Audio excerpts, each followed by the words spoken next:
Shri Swami Samarth. Hello, नमस्कार. कसे आहात सगळे? मस्त मजेत आहात ना?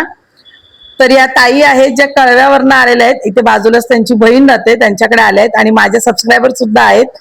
तो प्रत्येक वेळी नाही येत, जेव्हा पण ऍक्च्युली त्या कमी येतात इकडे, कारण कळव्यावरनं इकडे येणं शक्य नाही. पण जेव्हा पण कधी काय आणतात ना, ते काही ना काही घेऊन येतात. पण यावेळी त्यांनी जे आणलंय ना, ते खरंच खूप छान आहे आणि सर्वात महत्वाचं म्हणजे स्वतःच्या हाताने बनवलेलं आहे.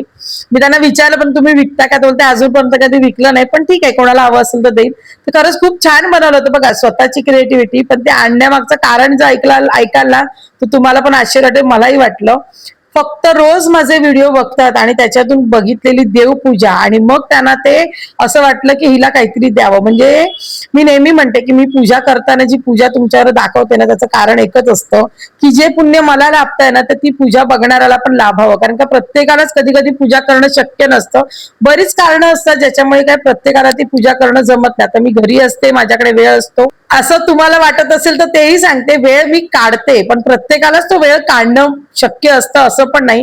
म्हणून मी नेहमी म्हणते की पूजा दाखवण्याचं कारण एकच असतं की मी जी पूजा केली आहे ना, ती माझ्यापर्यंत तर पोहोचते. परमेश्वराची कृपा, ती कृपा तुमच्यापर्यंत पण पोहोचावी, हा त्याच्या मागचा उद्देश असतो.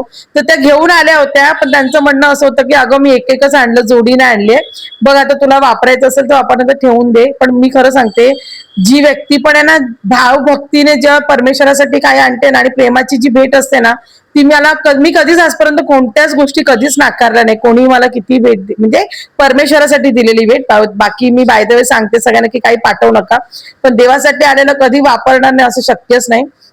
तर उद्या बघा आषाढी एकादशी आहे, त्याच्यामुळे आता सकाळी जाऊन पहिली फुलं घेऊन आली. कांदिवली ईस्टला सकाळी तुम्ही 6:30-7च्या आधी जर गेलात ना, तर दादर सारखंच मार्केट भरतं.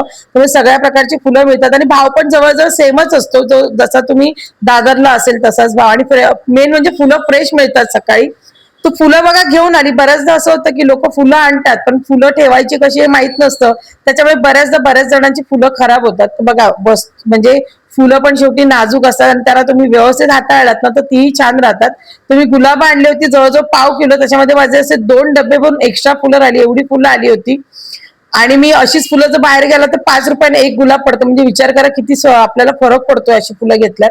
तर जी फुलं खूप म्हणजे खूप दिवस टिकणार आहेत, तर ती वेगळी करावी. जी 1-2 दिवसामध्ये म्हणजे म्हणतात ना पाकळ्या गळून पडणार आहे, तर ती फुलं वेगळी करावी. आणि जी एका दिवसातच पडणार अशी, जर अशा प्रकारे जर तुम्ही केलं ना, तर ती फुलं तुमची बरेच दिवस टिकतात. आणि मग बघा फुलांचा वापरही व्यवस्थित होतो आणि मिक्स न केल्यामुळे फुलं व्यवस्थित सुद्धा राहतात. याचप्रमाणे तुम्ही इतर फुलं सुद्धा ठेवायचे. डबा जो आपण एखादा घेतो ना, तर त्याच्यामध्ये खाली टिश्यू पेपर घालायचंय, जेणेकरून जर समजा पाणी वगैरे असं, का आता सध्या बघा पावसाळा आहे, आणल्यावर पहिले मी फुलं आधी पेपरवरतीच घालून ठेवली होती, पसरवून ठेवली होती आणि फॅन चालू केला होता, त्यामुळे बऱ्यापैकी ती सुकली आहे. तरी सुद्धा फुलं ही अशी व्यवस्थित राहण्यासाठी ना, खाली पेपर टाकायचा, त्याच्यानंतर त्याच्यावर फुलं पण व्यवस्थित लावायची. याच्यामध्ये पण जी फुलं थोडीशी खराब झाली किंवा गळण्यासारखी आहेत ना, तर ती फुलं वेगळी करायची. आता ती कशी ओळखायची? त्याच्या मागचा दांडा असतो ना, फुलांच्या मागचा जो देठाकडचा वगैरे, त्याच्यावरनं आपल्याला कळतो. आता बऱ्याच जणांकडे डबे नसतील किंवा फ्रीजमध्ये जागा नसेल, तर अशा प्रकारे पण तुम्ही ठेवू शकता. एखाद्या पिशवीमध्ये खाली न्यूजपेपर घालायचंय, त्याच्यावरती फुलं ठेवायची आणि परत त्याच्यावर न्यूजपेपर घालून ती पिशवी एकदम घट्ट टाईट बांधून ठेवायची. अशा प्रकारे फुलं ठेवली ना, तरी पण फुलं बरेच दिवस टिकतात. आता फुलं कशी टिकवायचं याचा आपला एक व्हिडिओ आहे चॅनलवर, ज्याला कोणाला पूर्ण डिटेल्स मध्ये बघायचं असेल तर बघा. पण मी आज दाखवलं कारण का बरेचसे नवीन नवीन सबस्क्रायबर आता जोडत चालले, तर त्यांना पण कळावं यासाठी. तर बरेच जण आपण फुलं आणली ना, की ती व्यवस्थित न ठेवल्यामुळे खराब होतं आणि बरेच जण आणत नाही. आणि सध्या बघा पावसाचा सीझन आहे, त्यामुळे बऱ्याच गोष्टी खराब होतात. त्यामुळे तुम्हाला ते साफ करून व्यवस्थित ठेवणं गरजेचं आहे. त्याचप्रमाणे बघा आता तुळशी, आता उद्या आषाढी एकादशीला तुळशीची खूप गरज, म्हणजे म्हणतो ना तुळस खूप महत्वाची आहे. तर तुळस पण बघा आणली, त्याच्यानंतर ती साफ केली. पण बऱ्याच तुळशीमध्ये ना खूप म्हणजे माती लागली होती, कुठेतरी तुळशी वाळलेल्या होत्या, त्याही त्या फांद्याला तशाच होत्या. तर ते सगळं व्यवस्थित केलं आणि पहिलं हे सगळं आवरून ठेवलं आणि मग घेतलं घरातली साफसफाई करायला. कारण शुक्रवार होता. इतर दिवशी मी एवढं डीपली किचन साफ करत नाही, पण शुक्रवारचं करते, कारण का शुक्रवार हा अन्नपूर्णा मातेचा दिवस आहे. आणि बऱ्याच जणांना ना प्रश्न आहे, कारण खूप जणांनी मला हा विचारला, जे घरी येतात स्पेशली त्यांनी, की तुला वेळ कसा मिळतो? कारण का दुपारी जी लोक येतात ना घरी, त्यांना मी दुसरं काम करताना पण दिसते. मग त्यांचं असं म्हणणं होतं की घरातली कामं करून तुला देवपूजेला एवढा वेळ कसा मिळतो? तर बघा कधी कधी ना काही गोष्टींचं सॅक्रिफाईस करावं लागते, काही काही गोष्टींमध्ये बदल घडावा लागतो. जसं आता मी किचन साफ करण्यासाठी ना बिकोचं प्रोडक्ट वापरते, ज्याच्यामध्ये लिक्विड आणि आहे आणि त्याचं टॉवेल सुद्धा. जसं आता बघा मी लिक्विड ना गॅस शेगडीवर ना मारून ठेवलंय, कारण ते 15-20 मिनिटं असं मारून, 15 सेकंद तरी किंवा 10 मिनिटं तरी मारून ठेवायचं.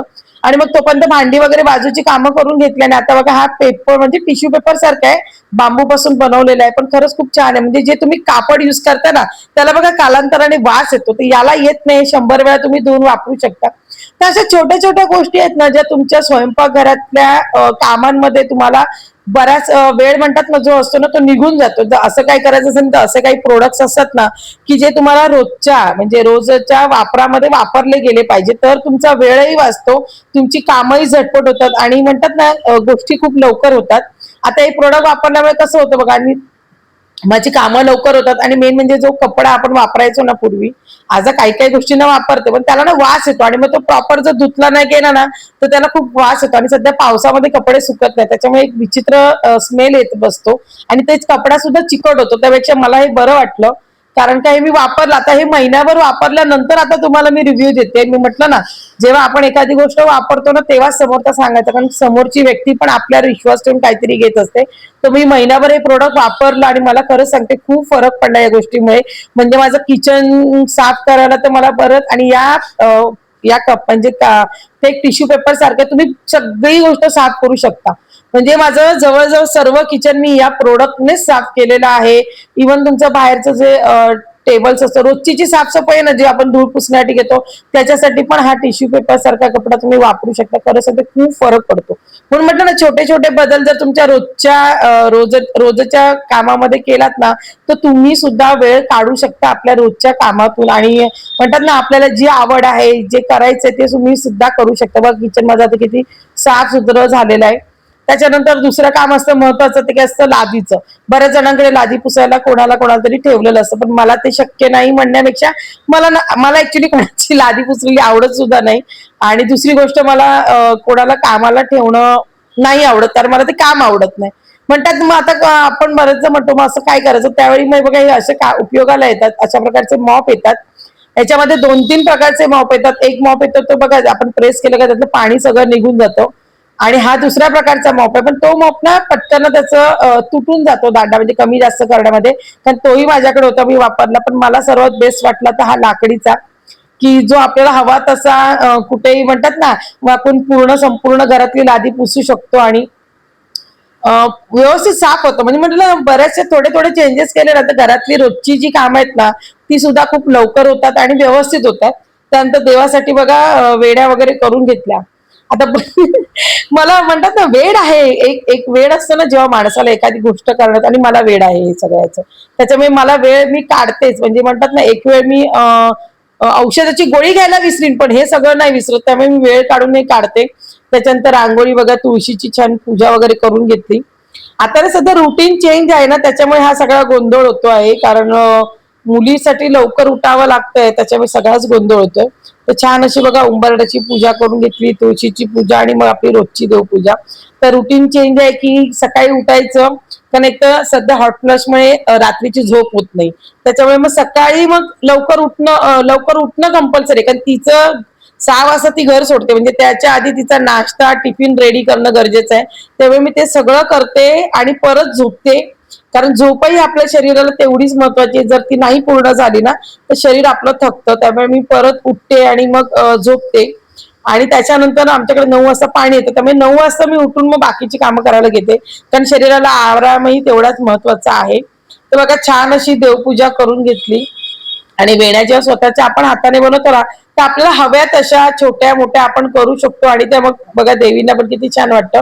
आणि त्या ताईने जे आसनं दिली होती ना, ती पण बघा मी आज आसनं इथे देवींच्या इथे ठेवली आहे.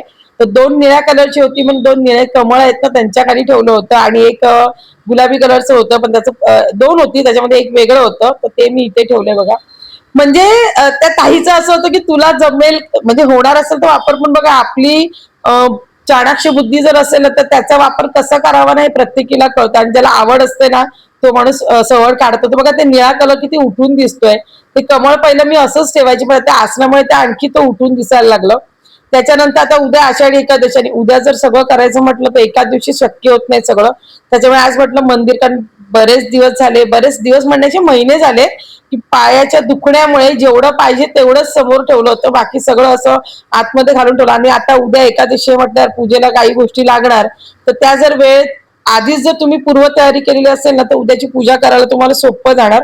म्हणून म्हटलं आज मंदिराच्या खालचा संपूर्ण भाग काढला आणि म्हटलं साफसफाई करून घेते, कारण काय कुठे कोणती वस्तू काय ठेवली मला खरंच सध्या माहिती नाही. कारण बरेचदा संध्याकाळची पूजा तर मिस्टरच करतात, पण कधी कधी सकाळची पूजा तेच करत होते. मी म्हटलं ना कधी कधी काही दुखणी अशी असतात नाही की ज्याच्यामुळे आपलं पूर्ण बॉडीवरती परिणाम होतो, आणि तसंच काहीच झालं होतं. त्याच्यामुळे माझं इकडे दुर्लक्ष झालं होतं, तर म्हटलं चला आज संपूर्ण साफसफाई करून घेऊया. त्याच्यानंतर उद्या एकादशी, तर म्हटलं आज थोडीशी पूर्वतयारी पण करून घेऊया. तर कसा वाटला व्हिडिओ नक्की कमेंट करून सांगा, आणि आवडल्यास लाईक शेअर सबस्क्राईब करा.